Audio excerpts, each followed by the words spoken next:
नमस्कार दोस्तों। आज हम लोग फिर से शुरू करते हैं कंप्यूटर के प्रश्नों को और हम लोग आज 50 क्वेश्चन देखने वाले हैं। पूरे वीडियो को ध्यान से देखिएगा क्योंकि मैं सभी सवालों को विस्तार से समझने वाला हूँ, समझाने वाला भी हूँ आपको। तो चलिए हम लोग वीडियो स्टार्ट करते हैं।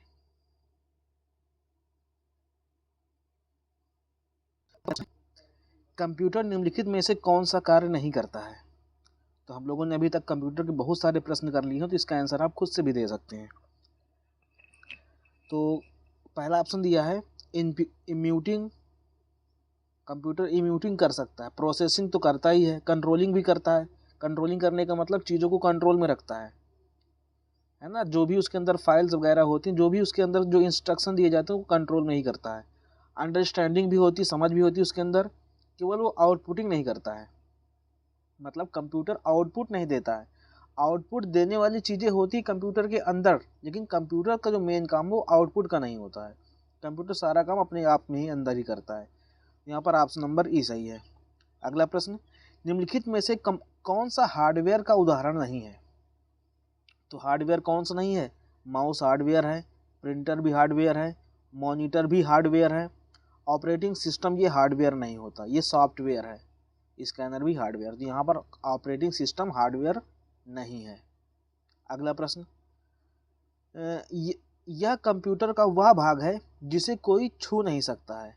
तो किसे नहीं छू सकते? कंप्यूटर के सॉफ्टवेयर को। हम लोग कंप्यूटर के सॉफ्टवेयर को छू नहीं सकते हैं।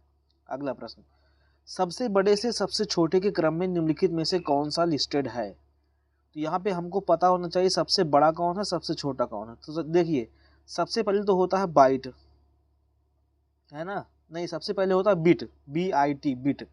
उसके बाद होता है बाइट। तो वो तो एकदम बेसिक चीज़ें हैं। लेकिन जब जहाँ पर से स्टोरेज शुरू होता है तो उनमें सबसे आता है KB किलोबाइट, फिर MB, फिर GB, फिर TB। तो कह रहा बड़े से छोटे क्रम, तो टेराबाइट, गीगाबाइट, मेगाबाइट, किलोबाइट, ये इनका क्रम होता है। ऑप्शन नंबर डी सही है। TB, GB, MB, KB ये क्रम में इनका स्टोरेज क्षमता होती है। निम्नलिखित में से कौन सा इंटरनेट संबंधी पद नहीं है? यानी इंटरनेट के लिए कौन सा शब्द यूज नहीं किया जाता है? ब्राउजर, ब्राउजर होता ही है, हम लोग पता है ब्राउजर किसे कहते हैं। कंप्यूटर में जब इंटरनेट चलता है तो एक वेबसाइट से दूसरे वेबसाइट में जाना ब्राउजर कहलाता है, इसी को ब्राउजिंग भी कहते हैं। लिंक, लिंक तो जानते हो, वेबसाइट की जो लिंक होती है उसी वेबसाइट की लिंक कहते हैं। प्रिंटर यहाँ पर अलग चीज़ है, प्रिंटर एक आउटपुट डिवाइस है। सर्च इंजन, ये भी कम इंटरनेट में चलता है। हाइपरलिंक, आपने देखा होगा जब इंटरनेट चलाते हो तो HTTPS ऐसे करके hyper text programming language, HTMS ऐसे करके चीज़ें लिखी होती हैं, तो उसे हाइपरलिंक बोलते हैं। तो यहाँ पर ऑप्शन नंबर सी सही है कि प्रिंटर इंटरनेट से संबंधित नहीं है। प्रिंटर है क्या? प्रिंटर एक आउटपुट डिवाइस है। प्रिंटर एक आउटपुट डिवाइस है, बिल्कुल सही है। अगला, कंप्यूटर में अधिकांशतः प्रोसेसिंग कहाँ होती है? तो अधिकांशतः प्रोसेसिंग कहाँ होती है? कंप्यूटर जो प्रोसेसिंग का काम होता है वो CPU में होता है, सेंट्रल प्रोसेसिंग यूनिट इसका फुल फॉर्म होता है। इसी को कंप्यूटर का ब्रेन कहा जाता है। बाकी आप लोग ये मेमोरी तो जानते ही हैं, दो प्रकार की मेमोरी होती है, प्राइमरी और सेकेंडरी। सेकेंडरी मेमोरी बाहर की होती है, मतलब जो बाहर से मेमोरी डालते हैं, जैसे CD, DVD, वो USB, ये सब की सब सेकेंडरी मेमोरी होती हैं। रैम और रोम प्राइमरी मेमोरी होती है, जबकि रोम अस्थिर होती है, रोम स्थिर होती है।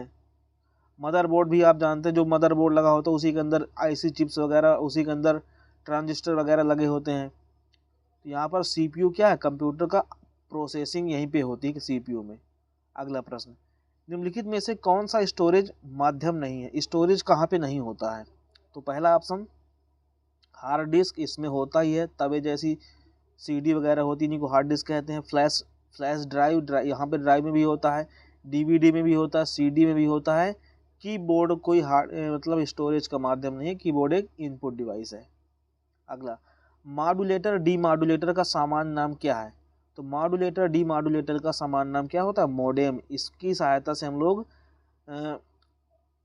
टेलीफोन लाइनों को एक शहर से दूसरे शहर में जोड़ते हैं, इसी को बोलते हैं मॉड्यूलेटर डीमॉड्यूलेटर, मॉडेम का फुल फॉर्म। अगला प्रश्न, कंप्यूटरों के संदर्भ में सॉफ्टवेयर का क्या अर्थ होता है? तो सॉफ्टवेयर का अर्थ क्या है? सॉफ्टवेयर का अर्थ है कंप्यूटर प्रोग्राम्स, सॉफ्टवेयर एक तरह का प्रोग्राम ही होता है। कंप्यूटर प्रोग्राम को ही हम लोग दूसरी भाषा में सॉफ्टवेयर कहते हैं। सॉफ्टवेयर और प्रोग्रामिंग दोनों एक ही शब्द के दो रूप हैं। अगला प्रश्न, एक निबल में कितने बिट होते हैं? तो एक निबल में 4 बिट होते हैं। और एक बाइट में कितने होते हैं? एक बाइट में 8 बिट होते हैं। ध्यान रखिएगा, निबल में 4 बिट होते हैं और बाइट में 8 बिट होते हैं। याद रखने वाला प्रश्न था। अगला प्रश्न, निम्न में से सबसे तेज, सबसे बड़ा और सबसे महंगा कंप्यूटर कौन सा है? तो सबसे तेज, सबसे बड़ा, सबसे महंगा कंप्यूटर कौन सा होता है? ये होता है सुपर कंप्यूटर। सबसे तेज होता है, सबसे महंगा होता है, सबसे बड़ा भी होता है, सुपर कंप्यूटर कहलाते हैं। अगला प्रश्न, निम्नलिखित में से कौन सा कंप्यूटर का बुनियादी कार्य नहीं है? तो कंप्यूटर का बुनियादी कार्य कौन सा नहीं है? डाटा को स्वीकार करना और प्रोसेस करना, ये कंप्यूटर का कार्य है।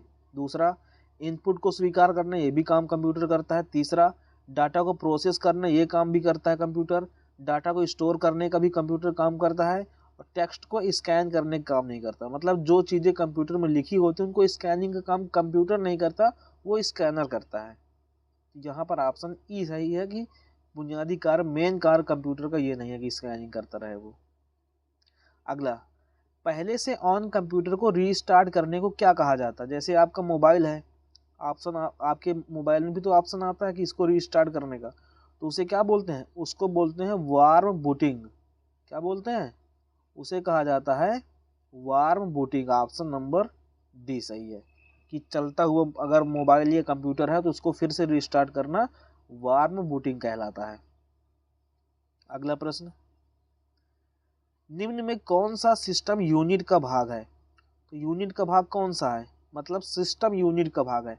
कहने का मतलब इनमें से कौन सा ऐसा है जो एक साथ यूज होते हैं, जो कंप्यूटर में एक पास या एक साथ यूज होते हैं। जैसे मॉनिटर और इसमें CD ROM, floppy disk, printer, ये सब के सब निम्न में कौन सा सिस्टम यूनिट का भाग है? तो सिस्टम यूनिट का भाग कौन सा है? ये है सीपीयू। ऑप्शन नंबर बी सही है। देखिए, इसमें कहा जा रहा है कि कौन सा सिस्टम यूनिट का भाग है। तो सिस्टम यूनिट का भाग कहने का मतलब जो सॉफ्टवेयर चलता है उसका मेन भाग कौन सा है? सीपीयू ही है। यहाँ पे इसको ऐसे याद रखो। अगला, इनमें से कौन सा कंप्यूटर हार्डवेयर नहीं है? तो माउस तो हार्डवेयर है, प्रिंटर भी हार्डवेयर है, मॉनिटर भी हार्डवेयर। मॉनिटर जानते हो ना, जो स्क्रीन होती है आपकी मोबाइल, जो स्क्रीन दिख रही है, इसे ही वो कहते हैं, मॉनिटर कहा जाता है। एक्सेल हार्डवेयर नहीं, एक्सेल सीट होती है कंप्यूटर के अंदर। पेज बनाने के लिए, कोई किताब वगैरह बनाने के लिए एक्सेल सीट बनाई जाती है। तो वो ऑप्शन डी सही नहीं है कि ये हार्डवेयर है, ये सॉफ्टवेयर है। अगला प्रश्न, ईमेल पते के दो भाग कौन से होते हैं? तो देखिए, ईमेल में क्या होता है, जैसे सबसे पहले हम अपनी अगर ईमेल आईडी की बात करें तो DH7130@gmail.com है ना। तो कम इधर के @ के पहले वाले भाग को बोलते हैं यूजरकर्ता का नाम या प्रयोगकर्ता का नाम, और @ के बाद वाले भाग को बोलते हैं डोमेन भाग। कंप्यूटर में या कोई भी जो ईमेल आईडी होती है उसमें केवल सिर्फ एक डोमेन होता है, यानी @ सिर्फ एक बार आता है, और इधर वाले को यूजर नेम, इधर वाले को डोमेन नेम। तो ये ध्यान रखिएगा। अब @google.com मतलब gmail.com भी होता है, @yahoo.com, @email.com, @yahoo.com, कई तरह की वेबसाइट्स होती हैं, तो उनके हिसाब से उनका बनता है। लेकिन इधर वाला भाग यूजर नेम के हिसाब से होता है, उधर वाला नाम डोमेन के हिसाब से होता है, कंपनी के नाम के हिसाब से होता है। तो ये ध्यान रखना होता है इसमें। देखिए, इसमें क्या लिखा है, प्रयोगकर्ता का नाम व घर का पता नहीं। दूसरा, वैधानिक नाम तथा फोन नंबर नहीं। हस्ताक्षर किसी का नहीं होता। अगला लास्ट नंबर है डी, प्रयोगकर्ता का नाम होता है तथा डोमेन का नाम होता है। डोमेन का नाम बाद में होता है, प्रयोगकर्ता का नाम पहले होता है। अगला प्रश्न, इनमें से कौन सा वस्तुनिष्ठ प्रकार की परीक्षा में उत्तरक पत्रक जांचने के लिए यूज किया जाता है? तो सिंपल सी बात है, हमारी परीक्षाएं OMR बेस्ड होती है, मतलब ऑप्टिकल मार्क रीडर। जैसे आप गोला करके आते हैं तो उनको मार्क, ऑप्टिकल मार्क जो रीडर होता है, इनको पढ़ने वाले को ऑप्टिकल मार्क रीडर OMR बोलते हैं। तभी OMR सीट बोली जाती है पेपर की परीक्षा वाली कॉपी जांचने के लिए। कंप्यूटर पर आरोपित ज़्यादातर त्रुटियां किस कारण से होती हैं? तो कंप्यूटर में जो ज़्यादातर त्रुटियां होती हैं ना, वो गलत तुम सूचना कंप्यूटर में भरोगे तो गलत सूचना देगा। इसी को बोलते हैं कंप्यूटर में ज़्यादातर त्रुटियाँ होना। तो मतलब कंप्यूटर में ज़्यादातर त्रुटियाँ गलत डाटा डालने से ही होती हैं। जब गलत डाटा डालोगे कंप्यूटर उसी को एक्सेप्ट करके उसी को सही बताता रहता है, जब भी सर्च करोगे वही चीज़ देगा। तो गलती हमसे ही होती है, कंप्यूटर में हम गलत सूचना भेजते हैं तो कंप्यूटर गलत जानकारी देने लगता है। अगला प्रश्न, निम्नलिखित में से कौन विश्व का पहला लैपटॉप कंप्यूटर बाजार में लाया गया?